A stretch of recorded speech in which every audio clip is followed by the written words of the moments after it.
Hello, brilliant calculus students. Today we're going to do a review of Unit 8 for AP Calculus. So let's get started. The average value for y of k of x from 1 to 5 is 6. So on these four values, right, there's a distance of 4. The average value is 6, all right? And the average value is 8 on this interval from 5 to 8, which is 3. The distance between 5 to 8 is 3. The average value is 8. So what you can do is you can say, let's multiply these numbers together so we can get the total.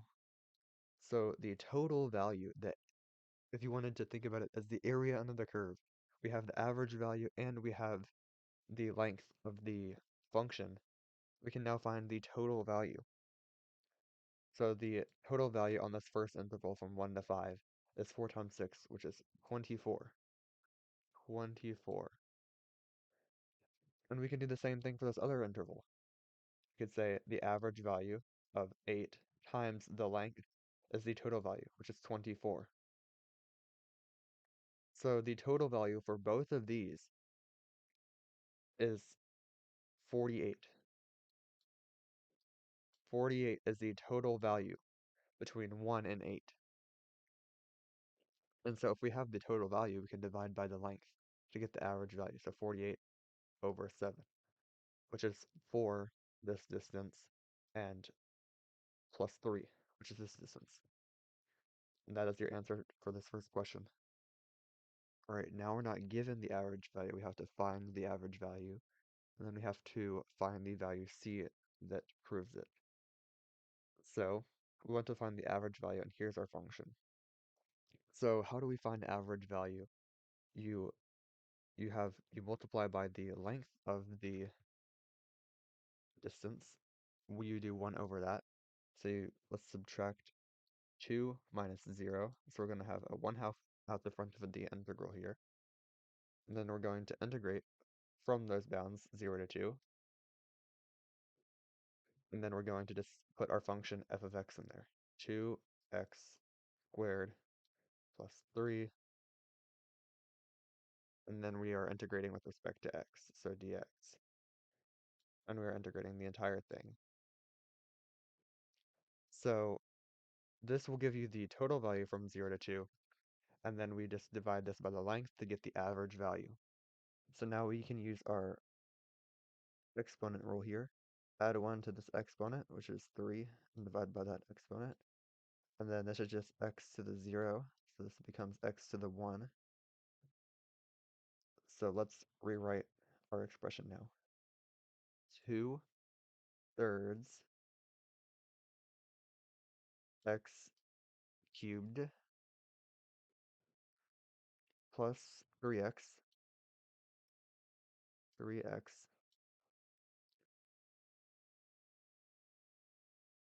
and then we're going from 0 to 2, and then we have a 1/2 out front. Alright, so we can now just substitute 2 in for x here, and get 2 cubed is 8, times 2 is 16, 16 over 3, plus 2 times 3 is 6, plus 6, and then divided by 2, which is just 17 by 3. So this answer is 17 by 3. And then over here, to find the value of c, we're going to take f of x and set it equal to the average value and solve for that x value. So 2x squared plus 3 is equal to 17/3. So we're going to do our reverse PEMDAS, subtract 3 from both sides, so that 2x squared is equal to, what is 17/3 minus 3? That would be 9/3. 17 minus 9 is 11 thirds over 2? No. 17 minus 9 is 8. 8 thirds divided by 2, which is 8 over 6, or 4 thirds. I did the 2 as well. And then take the square root. And so our C value, that is this, is just take the square root of the entire thing. And we would do the plus and minus square root, but we only want on the interval from 0 to 2, so we're going to only have the positive square root.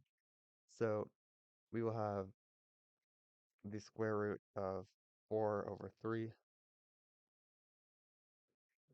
and then we can simplify this slightly and just say the square root of 4 is 2 over square root 3. And we could rationalize the denominator if we really wanted to, but let's just, in the interest of time, I'm going to leave it like that. Alright, here's another one where we just do basically that same idea again. So let's do our power rule here because we don't have the average value. We need to solve for it and then get that C. So I'm just going to write average is going to be, we do 1 over the distance, which is just 4 minus 1. We're doing 1 over the interval there of 1 to 4, and 2 plus 3 square root x. And I'm going to rewrite this x as x to the 1/2, just exponent rules. The square root is the same thing as the 1/2 power there. Dx. Now we are going to do our power rule. 2x plus 3x to the, add 1 to the exponent, that is 3 halves. 3 halves. And dividing by 3 halves is the same thing as multiplying by 2 thirds. So this 3 will cancel, leaving a 2. So it's just going to be, in fact, I'm going to just erase this. 2x to the 3 halves. And then we do our interval here from 1 to 4. And then we're going to say, multiply that by 1/3. That is the interval length. So now we can start substituting everything in. So this first one is 8 plus, let's see, 2, let's say 4, 2, the square root of 4 is 2, cubed is 8 times 2 is 16. So this is 8 times 16, and then have to subtract, uh, let's see, 2 times 1 is 2, and 2 times 1 is just 2. So this is going to be 2. And then we have to multiply this by 1/3, of course. 1/3. And so this average value, let's carry on my equal signs here. This average value is just 20 over 3. Now to find the C, it asks for this C value. So I'm going to define the C value. So we say f of C is the average value. So 2 plus 3 square root C is equal to 20 over 3. We subtract 2 from both sides. So that's just 2 over 3, I'm sorry, 2 is equal to 6 over 3. 20 minus 6 is 14. So 14 over 3 divided by 3, so it's 14 over 9, is equal to the square root of C. And if I said square both sides, C is just going to be, I do not feel like squaring 14. I could probably even do it in my head, but I'm just not going to. I'm going to leave it as 14 over 9, the quantity squared. And that is it. This question is a calculator question. You guys are brilliant calculus students, so I am just going to set up the problem and you can work out the integral yourself. So, find the cost to produce 75 widgets. So the first clue is 75 widgets. If the initial cost is 2400. And this is c prime of x. Okay, so this is the cost per, this is the derivative of cost. So to find the cost, you integrate. So we're going to integrate c of x, which is just 120 minus 40x. 40x plus x squared. And then we are integrating with respect to dx. And we are doing the entire thing. We also know that the initial cost is 2400. So that is like our plus c value. So we need to include this. We need to find the cost to produce 75 widgets, including the initial cost. So we have to have our initial value there, 2400. All right. And then we want to produce 75 widgets, 75 widgets. So we go from 0 to 75 because we're going to have the cost of the first one, the second one, the third one, and so on and so forth. And we could go ahead and manually integrate this, but this is a calculator question, and you can just enter this on your calculator. So I'm not going to work the rest of this problem, but I will tell you the solution if you just want to check your work. It's about $39,525. This is cost. Remember your units, guys. Very important. We have kind of a start to an FRQ type question here. So let's go to this. This is a calculator. So again, I will set it up, but you guys can type the numbers and I'll write the solution. So particle is moving along a line so that its velocity is this. This is our velocity function. What do we need to know? What is the displacement? So you know that when you integrate a velocity function, you can get some displacement or distance depending on how you do it. So displacement is the net change in position. So if I am here, and I went here, and then I went here, and then I went here, and I went here, this is our net change in position, this blue line. We, in the end, we didn't really change direction all that much. That is what displacement is. That is the net change in position. And that is just a regular old basic integral. You can just integrate v of t on that interval. So you could just say v of t, the integral of v of t, which is just t cubed minus 9t squared plus 15t plus 15t plus 10 dt.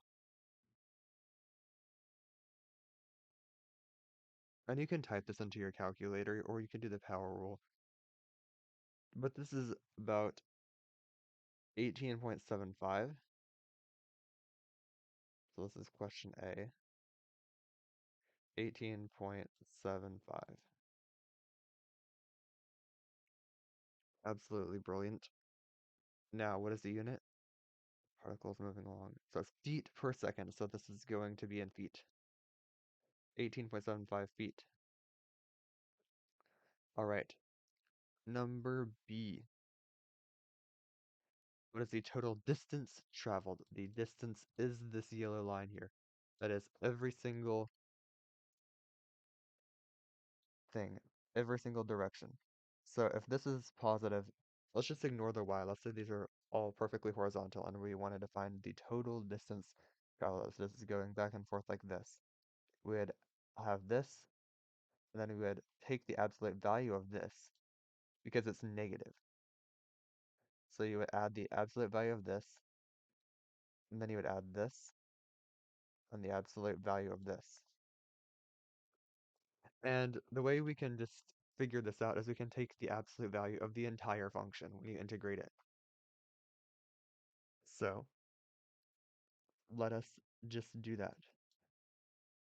We're going to do the same thing. We're going to integrate from 0 to 5. And if you were to do this manually without a calculator, you would have to find these points where it changes velocity from positive to negative, and you would have to basically add these integrals. But on a calculator question, you could just say, let's do absolute value of this entire function, and it will do that for you. T minus 9 t squared plus 15t plus 10 dt, which is about 54.8. 54.8 dt. Oh, I'm sorry, not dt. ft. ft. No, ft. 54.8 feet.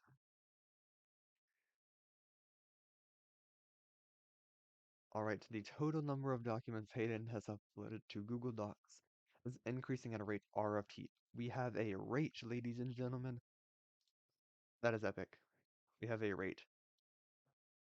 This is files per week, where the time is t in weeks. What is this expression?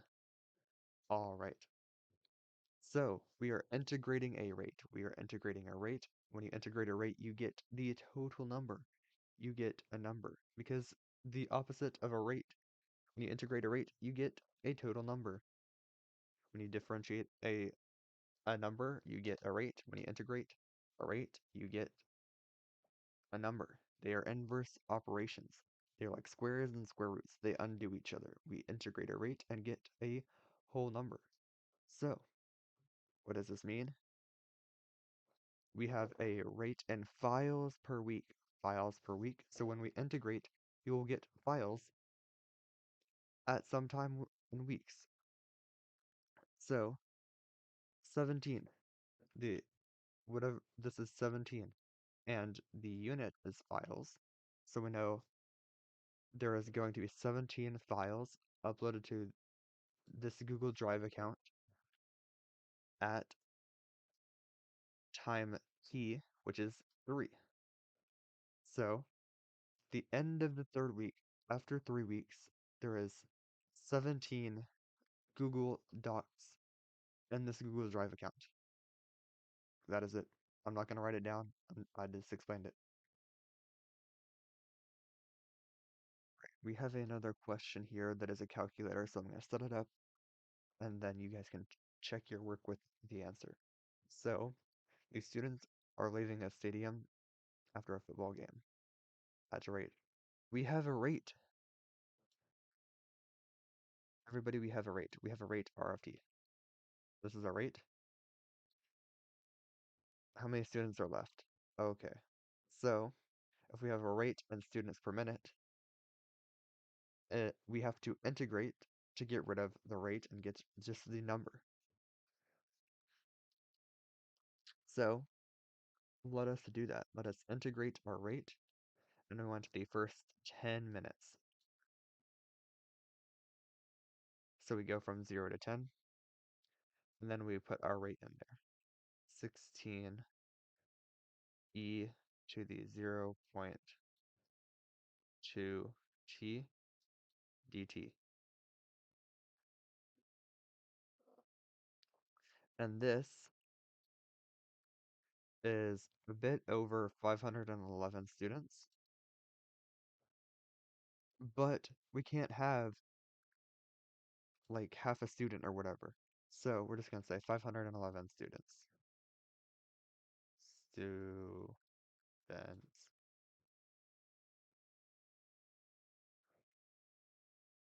511 students. Okay, we have a question that says find the average value of sine of x on the interval 0 to pi. So how do we find the average value? You say find the total value and divide by that interval. This interval is just pi, this is pi minus 0, and then the function is sine x. You integrate to find the total value and divide it by the length, just like any other average. You find the total divided by the length, that's your average. Here we're finding the total area and dividing it by the length to get the average value. So, the integral of sine is negative cosine, because when you differentiate cosine, you get negative sine, negative cosine x. And then we don't need the plus c because they're going to cancel with these pi and zeros here. So we're going to look at negative cosine x from pi to 0. So, what is cosine pi? Cosine pi, if you look at if you imagine your unit circle here, go boop. That cosine of pi radians is right here. That is the x value, and it is at -1. So negative, -1. So negative, -1. And then we're going to subtract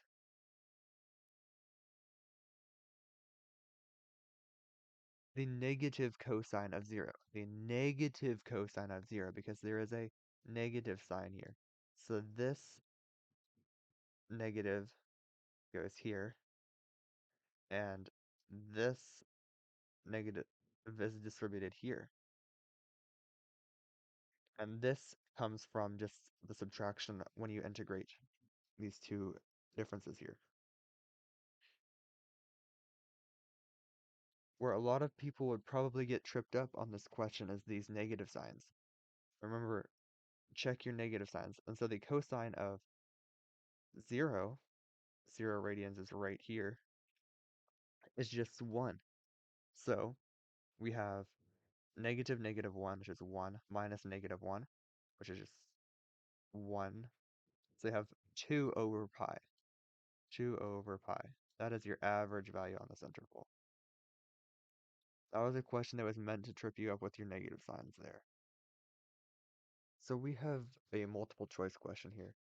And so this says, Brian has a online video channel for tutoring physics. Oh, hey, that's like me. I tutor people to make people absolute gods at school. So it is changing at a rate R of t. Ladies and gentlemen, we have a rate. So this is in subscribers per week. We want how many subscribers at week 15. And we have at week 7 is 438. So we have a initial condition of 438, and then we will integrate from 7, t equals 7. I don't know why I underline changing. T equals 7 to t equals 15. And we will integrate the rate, and that corresponds to this answer. So we need to find the area bounded by these two curves. So which curve is the top? Because we're going to integrate the difference of two functions. And we also need to find where they meet. So we have, let's just draw this. So we have a y-intercept of -8. It's going to start way down here at y equals -8. And it's a positive parabola. So it's going to do something like this. We don't know exactly, but it's going to have this general shape.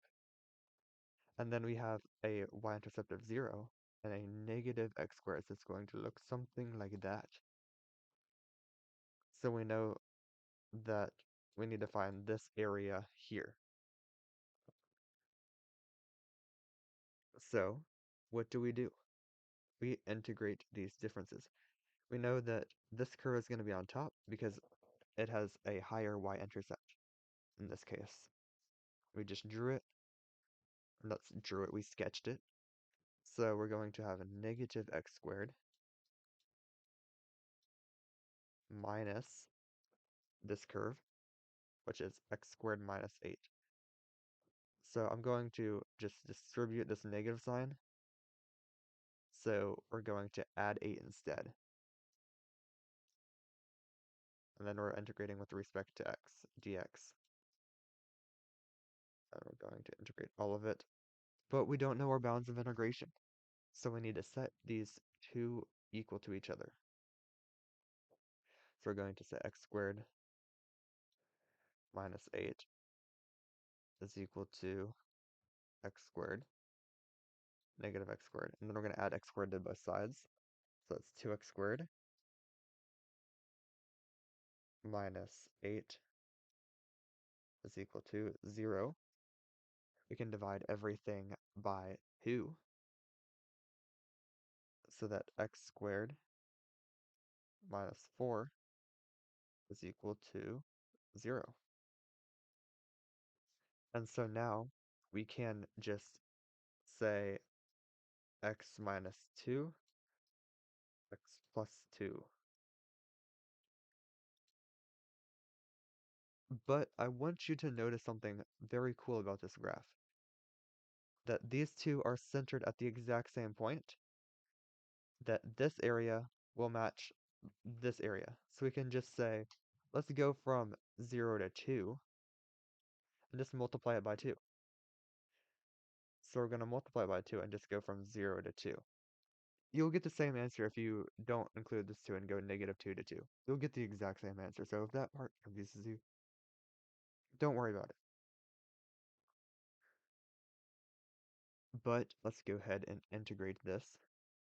So this is actually, I'm just going to write this kind of above it, and this is negative x squared minus x squared. That's minus 2x squared. And so now we can integrate. So this is negative, let's see, x cubed, adding 1 to the exponent, and dividing by that exponent.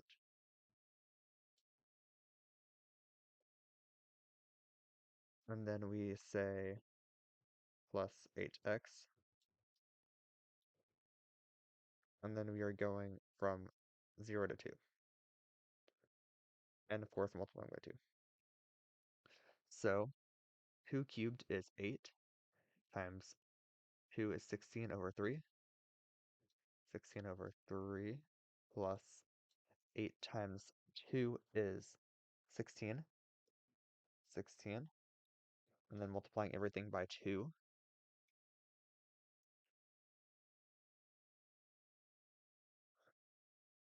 So this is actually a multiple choice question. I just didn't put the answers. So for this question, I'm actually going to simplify this to get to the correct answer here.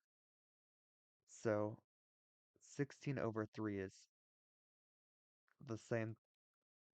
16 is the same thing as 48 over 3. So I'm just going to rewrite this as 48 over 3 over 3.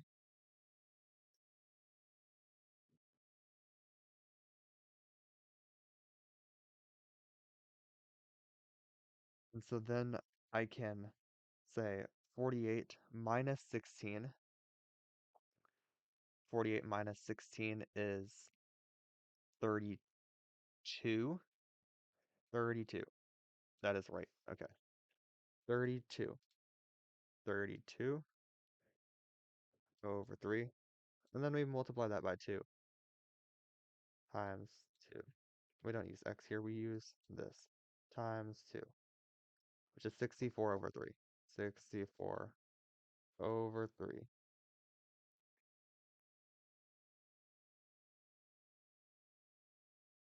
We're going to do one more of these this video. Actually, I don't even think I need to divide this into 2 videos. I think it's like a 50-minute video. Yeah, I'll do that. So we have the area bounded by the curves cosine x over 2 and sine x. And we have some interesting things here. So this is probably our bounds of integration from pi by 3 and pi. That's what it looks like here. So we need to try and figure out which curve is going to be on top. Pi by 3, right, a 3 and then pi. Which curve will be on top? Well, we're not changing the like sine or rotating cosine or whatever. So we know that sine,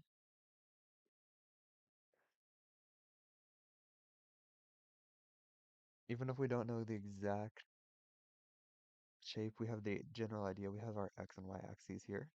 And we know that sine will do something like this, then it will go down, then it'll go back up.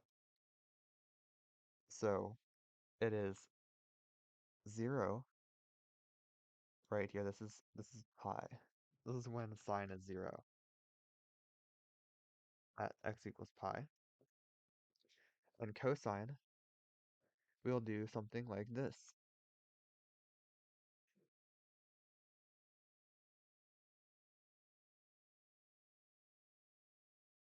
And then it's going to go down. And because this is cosine of pi by 2, it's going to go down a lot lower than the sine one will. So it's going to be continuing to go down here, and then it's going to go up. So, because this is just stretching it out a little bit. So, without even doing anything, my gut is telling me that they probably intersect at pi by 3.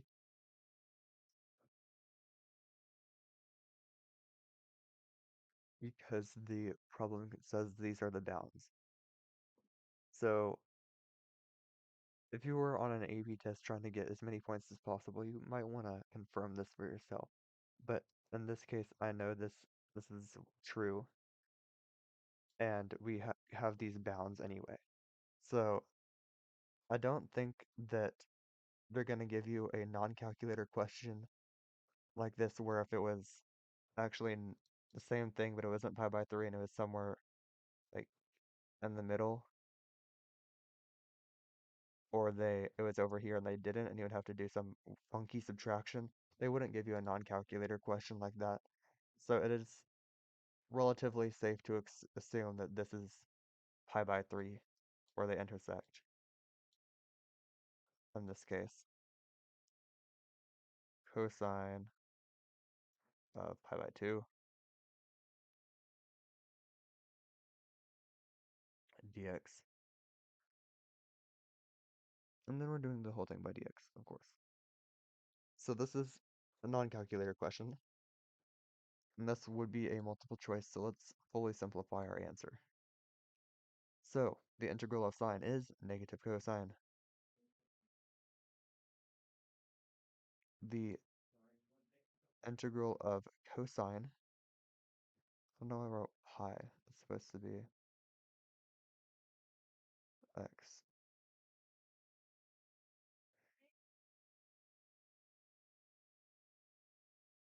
This integral of cosine of x by 2, it's a bit weird.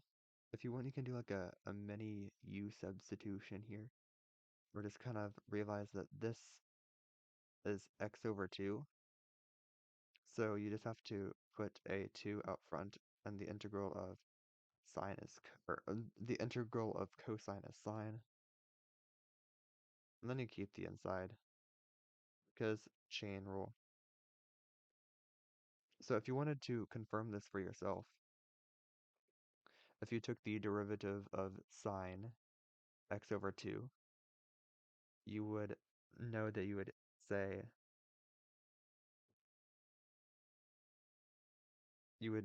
the derivative of sine is cosine.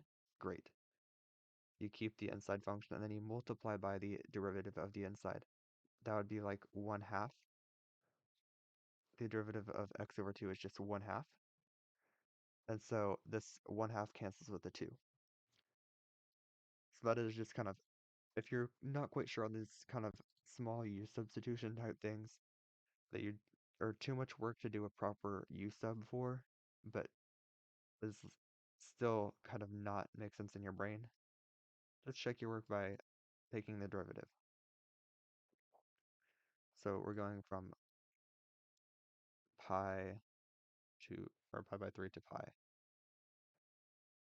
So cosine of pi, so negative cosine pi, we looked at that before. Cosine pi is -1, so that's just +1. So negative negative 1, so let's write +1 here, minus pi, sine of pi by 2. So sine is the y-coordinate. So looking at pi by 2, that is 1. And so now -2 times 1 is -2. So that is the pi side, and then we have to subtract the cosine of pi by 3. This got me using all of my parts of my brain. So let's zoom in to one quadrant of this unit circle. So if this is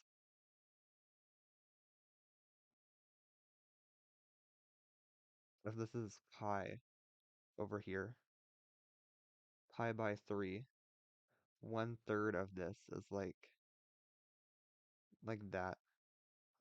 I think this is a valid third, right? So you know that this will be what you're looking at the cosine for. So there's this kind of interesting thing I learned in maybe the 10th grade. This is for science, but the sine of common angles, so 0, 30 degrees, or pi by 6, pi over 6, pi by 4, pi by 3, yeah, pi by 3, and just pi by 2. Start with square root 0 over 2, square root 1 over 2,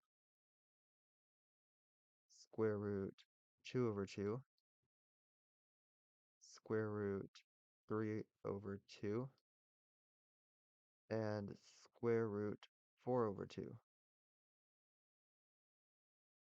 And for cosine, it's basically backwards.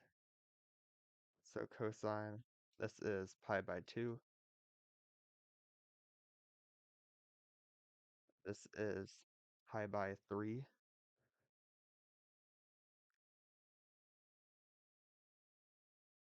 Pi by 4. Pi by 6. And cosine 0. So, using our incredible, this is a weird formula, but it works.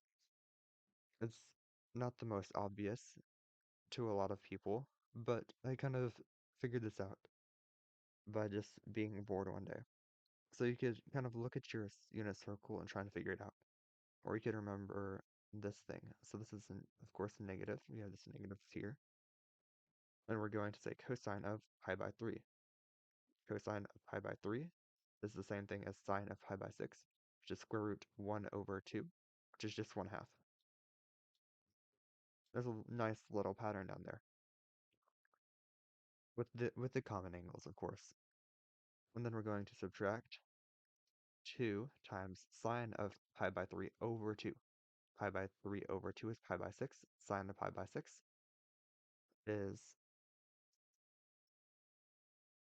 sine of pi by 6 is also 1/2. 1/2.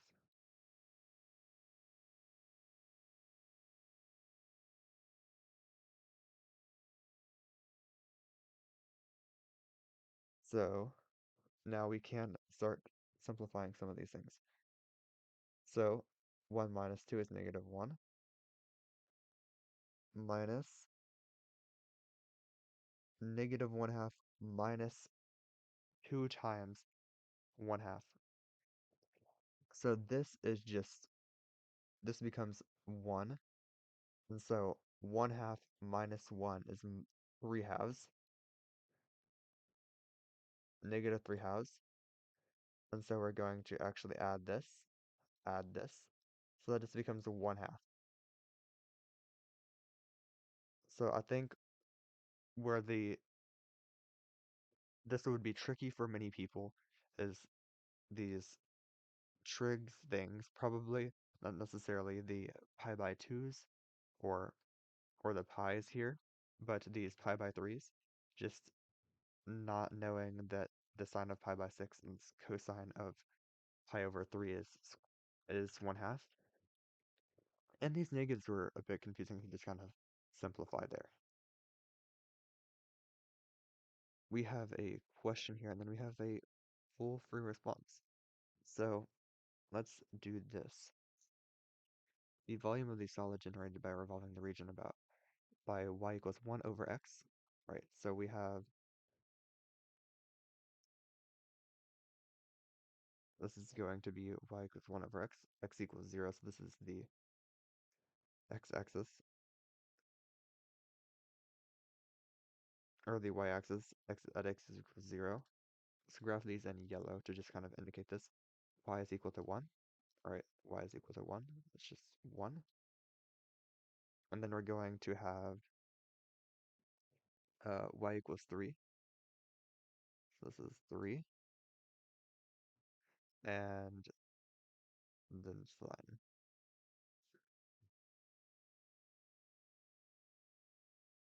And then we will have our 1 over x graph, and it's going to look something like that. We are only interested in rotating this about the y-axis. So we need to find this distance. And then when we rotate it, it's going to look like some kind of trumpet type thing. But what we need to do is find the volume of one slice,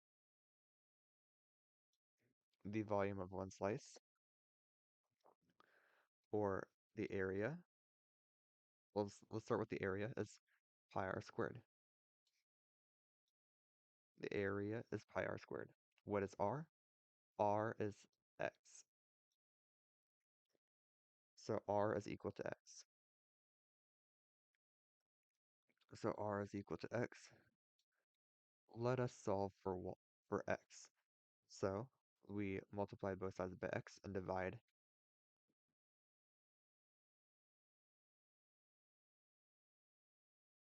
And we can just say move this x to the y, so that's y is equal to, or 1 is equal to xy. 1 is equal to xy. And then we can divide both sides by y, so x is equal to 1 over y. X is equal to 1 over y. And then we can go over here and say the area of this is going to be pi times 1 over y, the quantity squared, which, because it's just 1, it's just 1 over y squared. And then if we wanted to find the total volume, we will start from this y is equal to 1, go up to 3 on our integral, 1 to 3, and say, we're going to pull out this pi, and say y to the negative 2,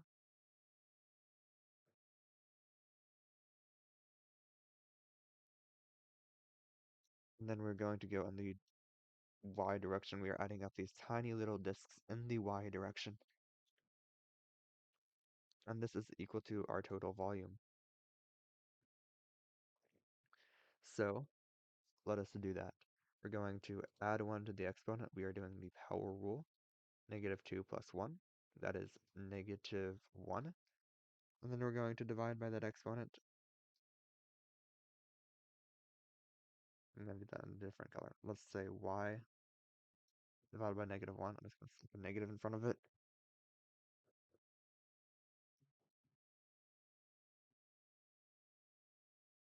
We're just going to go from 1 to 3 times pi.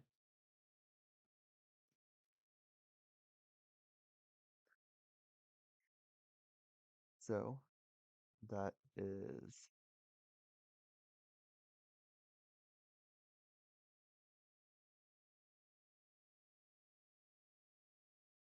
let's start substituting in values. -1/3 minus a -1/1 times pi. And so that's just plus plus. And that is pi over 3. 2 pi by 3. There we go. I didn't realize there was a whole set of extra questions. So I think I might do that in another video. We'll see.